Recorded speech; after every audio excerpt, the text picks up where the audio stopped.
जन सुराज के संस्थापक प्रशांत किशोर अभी एक दिन के लिए मौन व्रत रखे थे पश्चिमी चंपारण के मुरली भितरहवा गांव में, जहां गांधी आश्रम है। वहीं उन्होंने एक दिन के लिए मौन व्रत रखा। अब उनका मौन व्रत खत्म होने के बाद उन्होंने एक बीजेपी पे आरोप लगाया, एनडीए सरकार पे और बीजेपी पे आरोप लगाते हुए उन्होंने ये कहा कि ये तो लोकतंत्र के लिए खतरा है, हम हारे नहीं हैं, हमको हराया गया है।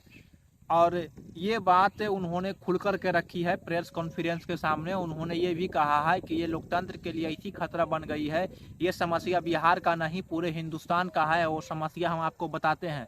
वो समस्या ये है कि अगर सरकार 10-10 हज़ार रुपया दे करके गरीब बच्चों, गरीब महिलाओं को वोट गिनना शुरू कर दे, जीविका दीदियों के द्वारा जोड़ करके, तो ये तो लोकतंत्र के लिए बिल्कुल भी खतरा है।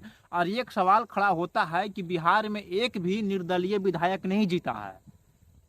ये बहुत ही गंभीर बात है कि मतलब आखिर ये बिहार में अब चल क्या रहा है कि एक भी निर्दलीय से निर्दलीय विधायक नहीं जीता है। अगर इसी प्रकार से जितने भी सत्ताधारी हैं, अगर 10-10 हज़ार रुपये पैसे के लालच दे करके सरकार बनाते रहे तो वो अपनी सरकार से तो कभी हारेंगे ही नहीं।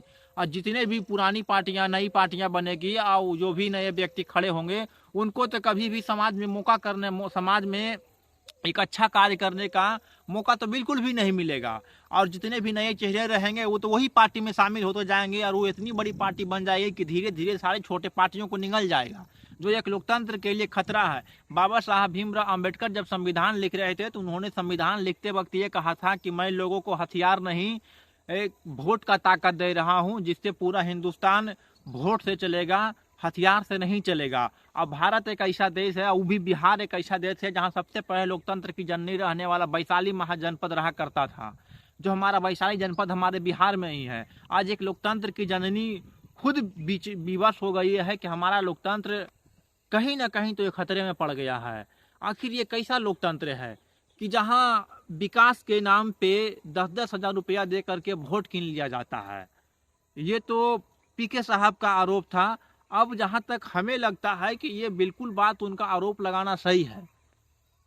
ये क्या होगा नहीं होगा ये अलग बात है, लेकिन सबसे पहली बात है कि पीएम साहब और आदरणीय नीतीश कुमार जी की ईमानदारी, नीतीश कुमार जी की छवि बिल्कुल ईमानदार वाली रही है। इसमें कोई दूर मत वाली बात नहीं है या कोई भी दूर आए वाली बात नहीं है कि उनका छवि पर कोई आरोप लगा सकता है। इन्होंने, प्रशांत किशोर ने खुद कहा कि मैं उनको व्यक्तिगत जानता हूं, व्यक्तिगत उनसे जुड़ा रहा हूं, तो उनको मैं जानता हूं। लेकिन आज उनकी ईमानदारी की छवि पर एक दाग लग गया है कि उन्होंने महिलाओं को 10 हज़ार रुपये दे करके गरीब महिलाओं को वोट को कीना है। ये बिल्कुल ही बात सही है कि एक भी हमारा बिहार का निर्दलीय विधायक नहीं जीता है।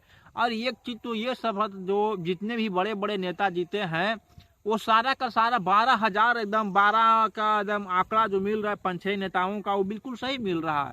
आखिर ऐसा क्या ही 12 कोई लक्की नंबर था क्या, या 12 कोई मतलब गॉड गिफ्टेड नंबर था, ये समझ में नहीं आ रहा। और ये सवाल उठ रहा है अब ईवीएम पे, तो इस सवाल उठना भी लाजमी है। प्रशांत किशोर ने एक वादा और किया है जनता के सामने प्रेस कॉन्फ्रेंस करते हुए। उन्होंने ये भी कहा है कि 5 साल में जितने भी हमारे कमाई का संसाधन है, जरिया है, वो सारे मैं बिहार की इस जनता को सौंप दूंगा और जनसुराज के द्वारा सौंप दूंगा, ताकि बिहार के जनता को पैसा की कभी कमी होने नहीं पाए, कोई भी दिक्कत नहीं होने पाए। और उन्होंने ये भी वादा किया है कि दिल्ली में जो मेरा एक मकान है, उस मकान को छोड़ करके बाकी जो भी मेरी चल अचल संपत्ति है वो मैं सारे के सारे जनसुराज पार्टी में दान करता हूँ।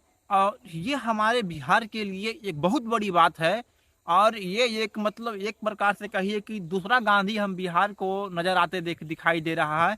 शायद आप ये कर सकते हैं कि उसका पक्ष वाला है, ये हम पक्ष और विपक्ष की बात हमको नहीं कर रहे हैं, आप हम पे आरोप लगा सकते हैं। लेकिन जिस प्रकार से टाइगर जयराम महतो को झारखंड में देखा जाता है कि उन्होंने कुल कमाई का 80 से 90% दान कर देते हैं गरीबों में, उसी प्रकार से अब हमारे बिहार में भी ये देखने को मिल रहा है कि प्रशांत किशोर ने अभी हाल ही की प्रेस कॉन्फ्रेंस में कहा कि मैं अपनी सारी संपत्ति दान कर रहा हूं, जितने भी मेरी कमाई का जरिया है मैं सब कुछ ही जन सुराज के द्वारा दान कर रहा हूं, बिहार के जनता में बांट दिया जाएगा।